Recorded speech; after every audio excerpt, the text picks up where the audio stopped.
उत्तर प्रदेश की गाजीपुर से निवर्तमान सांसद अफजाल अंसारी की मुश्किलें कम होने का नाम नहीं ले रही हैं। अफजाल अंसारी को इलाहाबाद हाई कोर्ट से राहत नहीं मिल पाई है। अफजाल ने गाजीपुर स्पेशल कोर्ट की ओर से 4 साल की कैद और 1 लाख रुपए की जुर्माने की सजा पर रोक से संबंधित याचिका हाईकोर्ट में दायर की। हाईकोर्ट में गुरुवार को मामले की सुनवाई होनी थी, लेकिन मामले की सुनवाई 1 दिन के लिए टाल दी गई। शुक्रवार को मामले पर जब सुनवाई शुरू हुई तो फिर इसे टाल दिया गया। अब गैंगस्टर एक्ट में सुनवाई की गई सजा के मामले में 13 मई को सुनवाई होगी। ऐसे में अब अफजाल अंसारी को गाजीपुर लोकसभा सीट से चुनावी पर्चा दाखिल करने में दिक्कत हो सकती है। हालांकि गाजीपुर में आखिरी चरण में चुनाव होना है।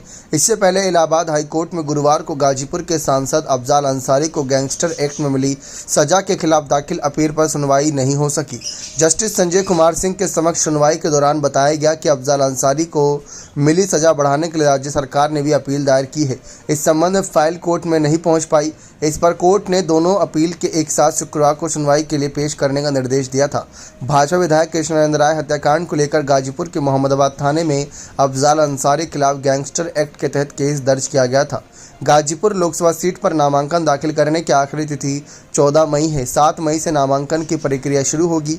ऐसे में समाजवादी पार्टी के घोषित उम्मीदवार अफजाल अंसारी के सामने मुश्किल बढ़ गई है। अगर गाजीपुर विशेष न्यायालय के आदेश पर रोक लगाने संबंधित याचिका पर अगर हाईकोर्ट 13 मई को कोई आदेश पारित नहीं करती है तो फिर मुश्किलें बढ़नी तय हैं। 13 मई को सुबह 10 बजे इस याचिका पर सुनवाई समय से किया गया है। अब इस दिन सरकार और अफजाल की याचिका पर सुनवाई होने के कारण चिंता बढ़ी हुई है।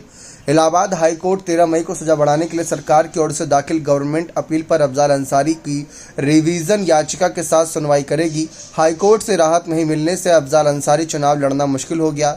Justice Sanjay Kumar Singh single bench में सुनवाई हुई। हालांकि अफजाल ने पहले ही बड़ी बेटी नुसरत अंसारी को अपना उत्तराधिकारी घोषित कर दिया। ऐसे में माना जा रहा है कि कोर्ट से राहत नहीं मिलने पर वह सपा से उम्मीदवार बन सकती हैं।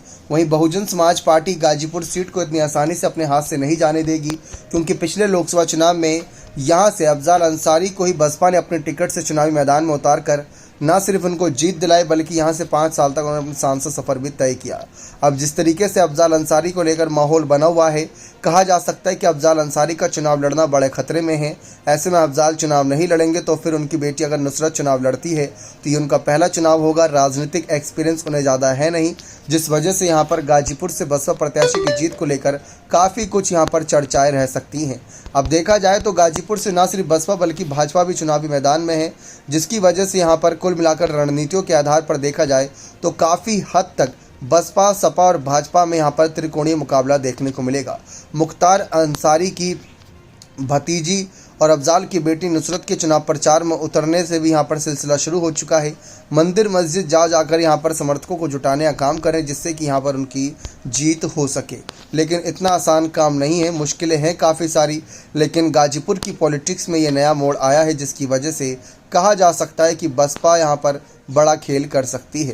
आपको बता दें कि बहुजन समाज पार्टी लगातार प्रत्याशी बदल रही है, लेकिन यहाँ से उमेश सिंह को आगे बसपा ने किया है। अब देखते हैं कि बसपा या सपा या भाजपा कौन इस सीट पर बाजी मारता है।